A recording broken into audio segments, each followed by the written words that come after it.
Hello, once again. All right, this is Kyrol. Join me at Innovation Literacy session today. So today I have prepared a case study. Yeah, I prepared a case study. I get a number of messages saying, Kyrol, you talk a lot about innovation culture, right? Corporate culture is dead. Build innovation culture instead. So after today, I would like to start with a case study about innovation culture, right? So innovation culture is an interesting topic because a lot of companies probably have done a little bit, one or two training programs on innovation, a bit of coaching. A number of company I noticed already have innovation portfolios way different than when I first started more than 10 years ago. The word innovation is very foreign. Innovation culture is hardly talked about. It's always at the peripherals. It's just one or two department, R&D, engineers, IT are doing innovation. So there's not much of culture to talk about. But now innovation has become central. Innovation has become the driving force in a lot of places to drive new ideas, work collaboration, work with partners. So today I actually bring a case study that was covered in also Harvard Business Review back in 2018, also shared by some of my colleagues in innovators.co back in 2020, 2021, right? A company called Bayer Healthcare, right? You probably heard about Bayer.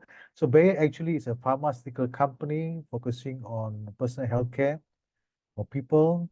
And they have about more than 100,000 staffs as big employees and has been around for more than 150 years. Can you imagine that, right? It's actually more than a century-old company.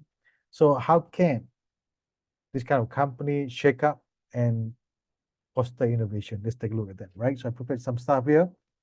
So again, we're going to spend around 10 minutes on this, probably a bit about 11, 12 minutes. Let's try to make this effective as possible, right? So today's topic is about developing innovation culture, right? Again, corporate culture is dead, build innovation culture instead, right? Okay, so what is innovation culture, right? So innovation culture basically is the work environment that leaders cultivate in order to produce generative thinking, creative ideas, collaboration, and encourage experimentation of solutions, right? If many of you started working maybe less than 5 years ago, you probably have not seen how organization was 20 or 30 years ago, right? So let me give you a bit of backstory. 20, 30 years ago, uh, the way company works is they get the top management to work on some strategy, discuss something, some ideas. Maybe they go to offsite, uh, to have some session, come back after that session. Sometimes they call it business planning. Come back. Okay, these are the things that I want to do. Call in all the heads. Okay, guys, do this. And the heads later call their managers or subordinate staffs. Okay, do this. Then come in the thing called KPI, key performance indicator. So trickle down, and then they do, right? But those kind of method is outdated already because the customers today are changing, right? So many of it, the reason why innovation culture come to central because of the changing of customers and way of working and also our business environment, especially post-COVID, yeah, even post-COVID. So the innovation culture that we need to talk about is how leaders try to do this, right? Which is actually markedly different than what it was. In other words, innovation today is everybody business, right? So failure is tolerated and efforts are celebrated, right? You can fail, there's a certain space that we can fail, and efforts are celebrated. So what happened to the results? Results will take time, right? But you want people to put an effort, to experiment, to try out, to voice ideas. That's what you want people to do. And this is actually a case study from Bayer, how fostering employee innovation at 150-year-old company, right? You can read up this title, you can search for it back in 2018, right? So what are challenges in building innovation culture? According to the article and the video that I've reviewed, the first one, how to connect ROI to innovation initiative, right? Innovation normally is isolated. You have to invest, but innovation normally talk about new ideas, new stuff, move away from the core, a non-core business, some organization call it. So that's challenge number one. Number two, difficult to get buy-in from top management. Top management always about results, quarter to quarter. They want to see profit. They want to see things are moving on. They want to see products out from the shelf of customer buying in. But the thing is, they are unable to see how we can connect or get a buy-in for an idea that probably is not proven yet, right? So another one is company already invested heavily in R&D, which focus on product innovation, right? So R&D normally get the lion's share of the innovation budget, but the focus only on product innovation, right? I've met some pharmaceutical company also. I get this all the time, especially if they are building or they are, I would say, they're selling generic products. So they have already all the formulation. What they do is just try to work around the generic formula and produce mass, right? Another one challenge is internal legacy, processes, products, and way of working. We talked about it just now. Hard to find alignment from multiple stakeholders across division. Remember, innovation not just about the top management. You have to work with your VPs, managers, suppliers, internal people, the staff, and also external to your organization. And so most ideas lead to failures, little chance of success. This is the biggest worry of all. So how barrier begin? Let's take a look about barrier success, right? So firstly, involve people. They collect ideas across companies and business partners. And according to the case studies, they collect about more than 400 over ideas. There are plenty, and then they streamline it and find suitable head and VP and build relationship with key board members on top management. Yeah, so this is where Dr. Monica I was appointed as a VP of innovation program, and also the board member. Key board member was Mr. Kamal Malik, also a board member in charge of innovation, right? And develop hypotheses and question assumptions. From the ideas, they go further. They use some tools, innovation tools. There are many types of innovation tools around, design thinking, agile, business model canvas. There are many others, a variation of it. In Bayer, they have proprietary tools, right? You can read up the case study to find out what are those. And then develop internal innovation system to monitor. They have a platform called Resolve, where all the ideas are collected, are being discussed, they've been collected so that they have a knowledge bank. At the same time, can see the progress of the ideas, where they are at this what stage, right?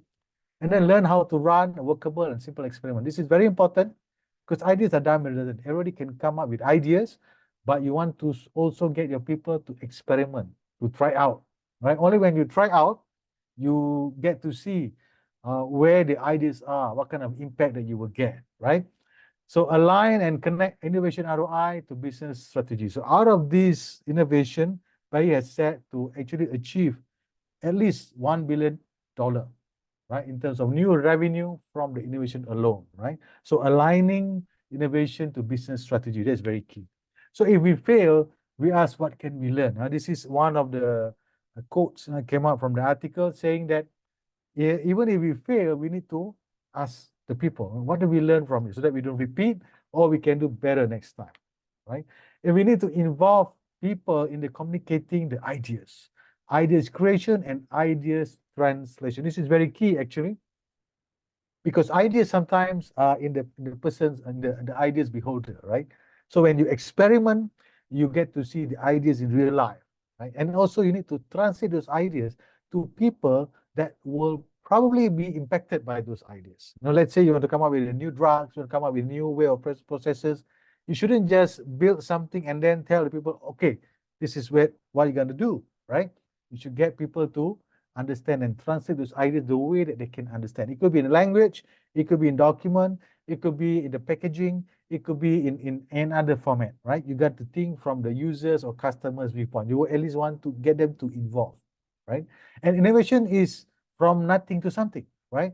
So therefore, you have to invest continuously on communication releases from Dr. Monica, right? So in other words, how do you communicate business innovation is very key, right? This is where you use certain tools, processes that is already proven so that you're able to think less about the tool's efficacy. You focus more on the content or the input, the challenge that you face in your company, right? So what are the results? So it took 3 years to see the needle move for them. ROI from innovation ideas exceeding $1 billion, so they achieved their target, increased R&D budget by 10% from spin-off investment, reimagine innovation between HQ and spin-off with great potentials. Yeah, so some of their ideas become a spin-off work outside the HQ, right? This is also one of the method that I noticed, I observed some companies very successful doing it. So you don't disrupt a very big company. You carve out a little bit, check up a little bit, but you carve out the ideas, you do it externally. So even if you fail, you can just shut down the operations, right? And streamline innovation processes across business divisions and strengthen joint collaboration through crowdsourcing with external parties. So Bayer believe in crowdsourcing. Yeah, in fact, there are another company which I plan to cover in my next video also use external collaboration crowdsourcing for ideas and working together. So it cannot be like Google. Neither do we want to be. This is a word from Kamal Malik, the board member in charge of innovation. And this is also another reason why all companies that would like to be innovative doesn't have to be like Google or Facebook or Microsoft or Apple. You be what you want to be, use your own resources, right? Why not ask the people? Yeah. And when there's no trust, the crowd disperses. This is from Dr. Monica. She was at the time the vice president of innovation program, right? So there's a lot of trust seeding, communication, translation, and we shouldn't be talking about most of the time ideas about IP belongs to who and what. At the beginning of the stage, when things are still crowdsourcing, we should be more lenient, we should be more open about this. Yeah. So this once trust is cultivated, then we can go to the next level, This is where you have the plan, right? So that's all for today for the case study on innovation culture.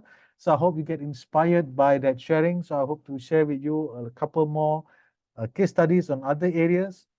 And stay tuned in Innovation Literacy. Corporate culture is dead. Build innovation culture instead. Thank you so much. Bye-bye.